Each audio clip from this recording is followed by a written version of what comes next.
Hello dear students, welcome once again to this incredible platform of EduLover. Class 12 chemistry sample paper के question number 6 के solution में हम लोग पहुंच चुके हैं। अगर इसे प्रीवियस वीडियो आपने अभी तक नहीं देखा है, कंप्लीट प्लेलिस्ट का लिंक मिलेगा आपको डिस्क्रिप्शन में। साथ ही साथ आने वाले वीडियोस उसी प्लेलिस्ट पे अपलोड किए जाएंगे। क्वेश्चन नंबर 6 क्या है? अकाउंट फॉर द फॉलोइंग, यानी कि भाई हमें डिस्क्राइब करना है क्या है। पहला, titanium 4 is more stable then titanium 2 and titanium 3। बहुत सिंपल है यार। ये अगर आप देखो तो टाइटेनियम, अगर आप देखो केवल टाइटेनियम अगर हम लोग तो स्कैंडियम टाइटेनियम, यानी कि इसका कितना होता है 22 होता है। इलेक्ट्रॉनिक कॉन्फ़िगरेशन बनाए तो कितना होगा? दैट इज 3d2 और 4s2, है ना। यहां तक 20 होता है और 2 22, ठीक है। तो ये टाइटेनियम हो गया। हमसे बोल रहा है टाइटेनियम 4 है, यानी कि टाइटेनियम 4+। अगर 4+ है यानी कि 4 इलेक्ट्रॉन निकल रहा है, 4 इलेक्ट्रॉन निकलेंगे तो ये 3d वाला पार्ट भी 0 हो जाएगा और 4s वाला पार्ट, क्योंकि पहले आउटर मोस्ट ऑर्बिट से 2 निकला, फिर d वाले पार्ट से निकला, 0 हो गया, ठीक है। टाइटेनियम 4। और अगर टाइटेनियम 2 लिखो, ठीक है, टाइटेनियम 2+ है तो सबसे पहले आउटर मोस्ट ऑर्बिट से निकलेगा, 4s वाला पार्ट जो है वो 0 हो जाएगा और 3d के पास अभी भी 2 इलेक्ट्रॉन बचा हुआ है। टाइटेनियम 3 देखो, है ना, टाइटेनियम 3 देखो आप, 3+, तो सबसे पहले 4s वाला पार्ट 0 हो गया और 1 इलेक्ट्रॉन यहां से, 2 निकला यहां से, 1 यहां से भी निकलेगा, तो यानी कि 3d1। और अगर तीनों में आप कंपेयर करो तो इसके पास जो है, क्योंकि ये नोबेल गैस कॉन्फ़िगरेशन जो है वो अटेंड कर चुका है ना। नोबेल गैस कॉन्फ़िगरेशन जो है वो अटेंड कर चुका है। इसके आउटर मोस्ट ऑर्बिट में जो है वो 0 है। और इसके साथ साथ अगर आप इसको देखो तो 3d0 4s0 किसमें होता है? आर्गन। और आर्गन कैसा है? नोबेल गैस, ठीक है। तो यानी कि ये नोबेल गैस कॉन्फ़िगरेशन अटेंड कर चुका है, इसीलिए जो होता है ये बहुत ज्यादा स्टेबल है। इसके पास 2 एक्स्ट्रा इलेक्ट्रॉन है, ये अनस्टेबल है, क्योंकि ये भी अनपेयरिंग नहीं किया हुआ है, यानी कि ये भी अनस्टेबल है। तो इसीलिए आई होप कि ये नोबेल गैस कॉन्फ़िगरेशन वाला कॉन्सेप्ट आपको अच्छे से समझ में आया होगा, ठीक है। ठीक है, आगे चले। नोबेल गैस कॉन्फ़िगरेशन पढ़ रखा है ना, कि जो हीना, ऐसा देखिए, हीना, नीलम, आरती, कृति, जिंटी और रानी, है ना। Helium, neon, argon, krypton, xenon और रेडॉन, ये सारे के सारे जो है वो नोबेल गैस कहलाते हैं। और उसका जो कॉन्फ़िगरेशन बना लेगा, जैसे अगर पोटेशियम देखो तो पोटेशियम कितना है? 19 है ना। और इसके आउटर मोस्ट ऑर्बिट में देखो तो 4s1 होता है। लेकिन अगर K+ ले तो ये कितना हो जाएगा? 3p6 और 4s0 हो जाएगा। तो ये नोबेल गैस कॉन्फ़िगरेशन अटेंड कर गया। आर्गन का और पोटेशियम K+ का दोनों का सेम होगा, इसलिए इसको हम लोग बोलते हैं नोबेल गैस कॉन्फ़िगरेशन, ठीक है। समझ आ गया? मिटा दिया जाए, चलिए, अच्छी बात है। अब बी पार्ट पे चलते हैं। कौन से पार्ट? बी पार्ट पे। बी क्या पार्ट है? In case of transition element, अगर ट्रांजिशन एलिमेंट का केस लें तो ion of the same charge in a given series so progressively decrease in radius with increase in atomic number, ठीक है। अगर हम लोग ट्रांजिशन एलिमेंट ले लें, ट्रांजिशन एलिमेंट जैसे कि कौन सा है? डी ब्लॉक एलिमेंट्स को हम लोग ट्रांजिशन एलिमेंट्स बोलते हैं। तो स्कैंडियम, टाइटेनियम, ठीक है, मैं यहां पे लिख देता हूं ऐसे ही, scandium, titanium, vanadium, chromium, manganese, iron, cobalt, nickel, copper और जिंक, है ना। 21 से और इधर हो गया हमारा 30, ठीक है, 22, 23, 24, इस टाइप से हम लोग का क्या हो गया? 30 तक चला गया। तो ये सारे के सारे ट्रांजिशन एलिमेंट कहलाते हैं। तो अगर हम लोग बात करें तो हमें दिया है ion on the same charge in a given series so progressively decrease in radius, है ना। यानी कि इधर से इधर जाने पे जो हम लोग का रेडियस है वो धीरे धीरे डिक्रीज करता जाता है with increase in atomic number, ठीक है।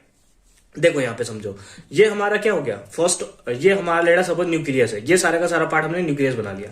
ये हमारा फर्स्ट, ये हमारा सेकेंड और ये हमारा थर्ड ऑर्बिट है, ठीक है। थर्ड ऑर्बिट 3d है, मतलब ये सारा का सारा जो एलिमेंट है वो इसी में होता है। मतलब इलेक्ट्रॉन जो सारा का सारा है इसका 3d होता है ना भाई, 3d यानी कि थर्ड ऑर्बिट।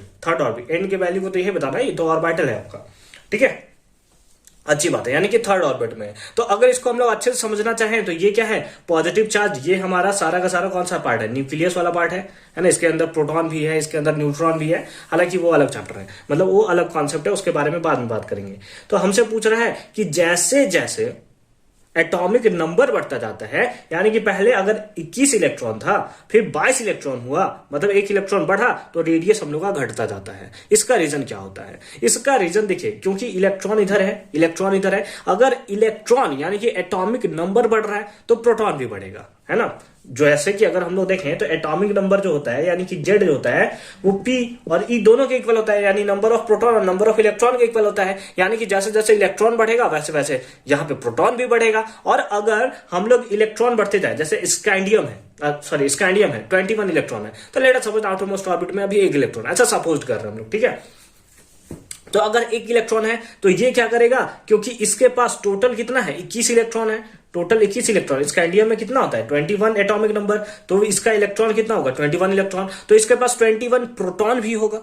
आप एग्री करते हो ना, जितना इलेक्ट्रॉन उतना ही प्रोटॉन, ठीक है। तो अगर इसके पास 21 इलेक्ट्रॉन टोटल ऑर्बिट में है तो इसके पास प्रोटॉन भी कितना होगा 21 होगा, ठीक है। तो ये क्या करेगा, क्योंकि ये प्लस चार्ज है और ये माइनस चार्ज है, तो ये क्या करेगा प्लस वाला चार्ज और माइनस वाला चार्ज इसको क्या करेगा अट्रैक्ट करेगा। कौन अट्रैक्ट करेगा, न्यूक्लियर, है ना। न्यूक्लियस जो है इसको अट्रैक्ट करेगा क्योंकि उसके ऊपर पॉजिटिव चार्ज है, और इसी को हम लोग क्या बोलते हैं इलेक्ट्रोस्टैटिक फोर्स, चैप्टर नंबर 1, ठीक है। याद कीजिए 12th फिजिक्स चैप्टर नंबर 1, हालांकि इस बार सिलेबस में नहीं है लेकिन फिर भी याद होगा, ठीक है। इलेक्ट्रोस्टैटिक फोर्स, ठीक है। तो ये इलेक्ट्रोस्टैटिक फोर्स वर्क करेगा। अब फिर से 1 इलेक्ट्रॉन आपने बढ़ाया, फिर से यहां प्रोटॉन बढ़ा, अब 22 इलेक्ट्रॉन हो गया, यानी कि अब हम लोग टाइटेनियम के बारे में बात कर रहे हैं तो इसके अंदर 22 प्रोटॉन भी होगा।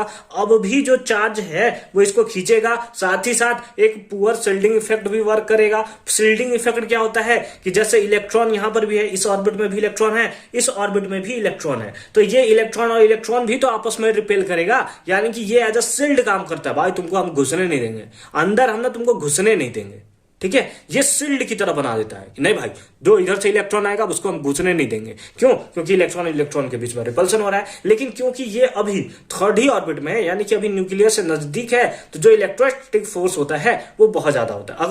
अगर हम ये इधर वाला बड़ा सा अगर हम लोग बात करें तो यहां से यहां आने में इलेक्ट्रोस्टैटिक फोर्स बहुत कम हो जाएगा, बहुत कम हो जाएगा, क्योंकि जैसे जैसे डिस्टेंस बढ़ता है इलेक्ट्रोस्टैटिक फोर्स कम होता है। अरे भाई क्या होता है formula, K(Q1Q2) by are square. जैसे जैसे डिस्टेंस बढ़ेगा इलेक्ट्रोस्टैटिक फोर्स कम होगा, तो उस केस में हम लोग का शिल्डिंग इफेक्ट जो होता है वो ज्यादा हो जाता है, ठीक है। समझ गए। यानी कि यहां पे हमें क्या देखने को मिलेगा कि जैसे जैसे नंबर ऑफ इलेक्ट्रॉन बढ़ता जाएगा उसी टाइप से न्यूक्लियर चार्ज जो है, अब न्यूक्लियर चार्ज क्या होता है, अरे कुछ नहीं भैया, नंबर ऑफ प्रोटॉन को ही हम लोग न्यूक्लियर चार्ज बोलते हैं। तो फिर से इतना भारी वर्ड क्यों यूज कर रहे हो, केमिस्ट्री में वही यूज करता है, नंबर ऑफ प्रोटॉन नहीं बोलता, वो बोलता है न्यूक्लियर चार्ज। क्योंकि न्यूक्लियर चार्ज मतलब अगर न्यूक्लियस देखे तो केवल प्रोटॉन ही है ना, तो न्यूक्लियर चार्ज बोलेगा या नंबर ऑफ प्रोटॉन बोलेगा, बात तो वही है ना। न्यूट्रॉन का तो ऐसे भी चार्ज कुछ होता नहीं है। तो जैसे जैसे इलेक्ट्रॉन बढ़ता जाएगा वैसे वैसे हम लोग का क्या करेगा कि न्यूक्लियर चार्ज भी बढ़ता चला जाएगा।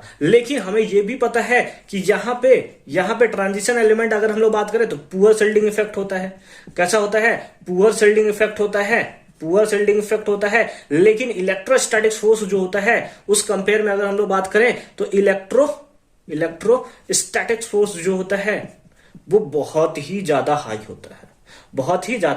होता है। इसी कारण जो है वो प्रोटॉन ना इसको खींचता चला जाता है। इसीलिए जो रेडियस है वो धीरे धीरे छोटू होता जाता है, मोनू सा होता चला जाता है, ठीक है। इसीलिए जैसे जैसे इलेक्ट्रॉन बढ़ाते जाओगे प्रोटॉन उतना जल्दी से खींचेगा, आज जा भाई तू आज जा, क्योंकि शिल्डिंग इफेक्ट तो काम नहीं कर रहा है, तो इसको खींचना शुरू करेगा, या आजा आजा आजा आजा आजा, और धीरे धीरे हम लोग एटॉमिक रेडियस जो है वो धीरे धीरे क्या कर जाएगा, डिक्रीज कर जाएगा। समझ में आया। इसको अगर एक बार हमें बोलना हो तो कैसे बोलेंगे, आइए मैं आपको बोलकर दिखाता हूं। अभी ना मेरे को बहुत जोर का छींक आ रहा था लेकिन आया नहीं, मतलब वो बहुत ही ज्यादा वर्स्ट कंडीशन होता है यार, अजीब लगता है, ठीक है। तो देखिए क्या लिखेंगे, जैसे जैसे हम लोग का क्या है, when electron इंटर्स in D orbital nuclear charge क्या होता है, इंक्रीज करेगा, and shielding effect of D orbital is not that effective, है ना, उतना ज्यादा हम लोग का इफेक्टिव नहीं होता है। इसलिए net electrostatic force between nuclear charge and outer most of electron increases, और हम लोग का आयोनिक रेडियाई जो है वो क्या होगा, डिक्रीज कर जाएगा। आयोनिक रेडियाई बोले एटॉमिक रेडियाई बोले, दोनों है वो हमारा क्या होगा, डिक्रीज कर जाएगा, ठीक है। आई होप कि मैंने जितना भी हो सकता था अपना शक्ति सारा का सारा लगा दिया है इस बी पार्ट में। चलिए अब फर्दर मूव करते हैं थर्ड वाले पार्ट पे। तो थर्ड में हमें देखने को मिल रहा है, zinc is a completely soft metal, iron and chromium are typically hard, है ना। जो हम लोग को देखने को मिल रहा है कि जिंक जो है वो हम लोग कंप्लीटली सॉफ्ट मेटल होता है compare to iron and chromium और आयरन के कंपेयर में। ऐसा क्यों होता है, तो सबसे पहले इलेक्ट्रॉनिक कॉन्फ़िगरेशन बना लेते हैं। जब भी आपको इस टाइप से क्वेश्चन आए पहले इलेक्ट्रॉनिक कॉन्फ़िगरेशन आप बना लोगे, ठीक है। तो इधर हो गया हमारे पास यहां तक क्या, आर्गन 18, फिर उसके बाद होता है 4s2, और जिंक के केस में क्योंकि 30 होता है तो यहां तक 20 हुआ, और ये हो गया आपका है, ठीक है, ये आपका 30 हो गया। फिर अगर आयरन देखें यानी कि Fe, इसका कितना होता है 30, और इसका कितना होता है 26, है ना 26, तो यहां तक आर्गन 18 हुआ, ठीक है, और ये 20 हुआ, और 6 बचा हुआ है यानी कि 3d6, ठीक है। फिर है क्रोमियम, आयरन, कोबाल्ट, निकल, ठीक है, सॉरी, स्काइडियम, टाइटेनियम, वैकेडियम, क्रोमियम, यानी 24, कितना होता है 24, ठीक है। तो यहां आर्गन हो गया, फिर यहां 4s2 20 हो गया, और फिर यहां पे हो गया 3d4, कितना हो गया 3d4, ठीक है, अच्छी बात है। अगर आप यहां पे देखो तो जिंक को अगर आप देखो, इन लोग दोनों में देखो तो एस तो कंप्लीटली फिल्ड है, लेकिन डी जो है वो अनफिल्ड है ना, अनफिल्ड है, यानी कि कंप्लीटली फिल्ड ऑर्बिटल नहीं है। इसमें 6 है, इसको 4 अभी और चाहिए कंप्लीटली फिल्ड होने के लिए, और ये जो है इसके पास केवल 4 है, इसको अभी भी 6 चाहिए कंप्लीटली फिल्ड होने के लिए। हालांकि क्रोमियम का ऐसा नहीं होता है, क्रोमियम का जो होता है वो इलेक्ट्रॉनिक कॉन्फ़िगरेशन ऐसा होता है ना, हाफ ऑर्बिटल में अपने आप को कर लेता है, ठीक है, स्टेबल कर लेता है। 11th क्लास का ये पार्ट है, ठीक है, अच्छी बात। हम लोग का ये मैटर नहीं है, मतलब ये भी जो है ये भी अभी हाफ फिल्ड है, ये भी जो है अभी हाफ मतलब कंप्लीटली फिल्ड नहीं है, ठीक है, अच्छी बात है। अगर हम लोग आए इस पे तो ये क्योंकि कंप्लीटली फिल्ड ऑर्बिटल है, क्या है, कंप्लीटली फिल्ड ऑर्बिटल है, इसीलिए जो होता है ये जो होता है सॉफ्ट मेटल होता है। ये क्या बात हुआ सर, अगर कंप्लीटली फिल्ड ऑर्बिटल है तो ये तो हार्ड होना चाहिए ना, यहां से इलेक्ट्रॉन निकालना तो मुश्किल होगा, तो ये फिर सॉफ्ट कैसे हो गया, ये तो हार्ड होना चाहिए था। तो एक यहां पे आता है, that is enthalpy of atomization, है ना, इंथैल्पी ऑफ एटोमाइजेशन, ठीक है। ये क्या नया टर्म आ गया भाई।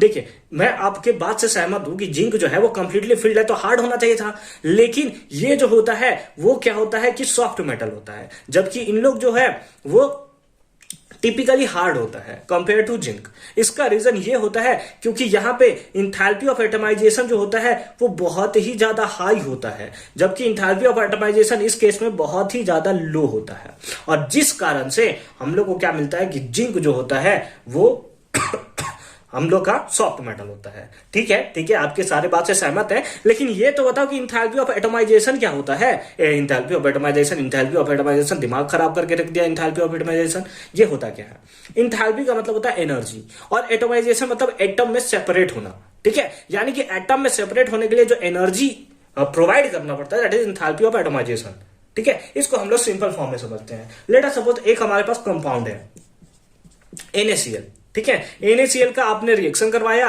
और ये दो पार्ट में दैट इज Na और Cl, हालांकि Na प्लस और Cl में ये करता है, ठीक है, उसके बारे में समझते हैं। बस हम लोग यहां पे समझ जाते हैं कि आखिर बोलना क्या चाहता है। NaCl है, NaCl से हम लोग का एक Na एटम बन गया और एक Cl एटम बन गया, ठीक है। तो ये सेपरेट होने में यानी कि एक कंपाउंड से एटम में दो सेपरेट एटम बनने में जो एनर्जी इसको प्रोवाइड किया गया, जो एनर्जी के थ्रू किया, that is called enthalpy of atomization. इसी को हम लोग क्या बोलते हैं, that is enthalpy of atomization, ठीक है, ठीक है, इसको हम लोग बोलते हैं इंथैल्पी ऑफ एटोमाइजेशन। या फिर दूसरे फॉर्म में आप समझ सकते हो, कि अगर एक मोल बॉन्ड है, ठीक है, एक मोल किसी का बॉन्ड है, ठीक है, उसको आप ब्रेक करते हो, उसको आप ब्रोक करते हो और आपको एटम जो है गैसेस फेज में ऑब्टेन होता है, तो वहां से है ना एटम जो है वो गैसेस फेज में ऑब्टेन होता है, उसको भी हम लोग क्या बोलेंगे, that is enthalpy of atomization, ठीक है। समझ गए। तो आई होप कि क्वेश्चन नंबर 6 एकदम से मैंने उसको ऑपरेशन करके रख दिया, एकदम चीड़ फाड़ के रख दिया है। आई होप कि क्वेश्चन नंबर 6 आपको बहुत अच्छे से समझ में आया होगा। मिलते हैं आपसे नेक्स्ट वीडियो में क्वेश्चन नंबर 7 के साथ। कंप्लीट प्लेलिस्ट का लिंक मिलेगा आपको डिस्क्रिप्शन में।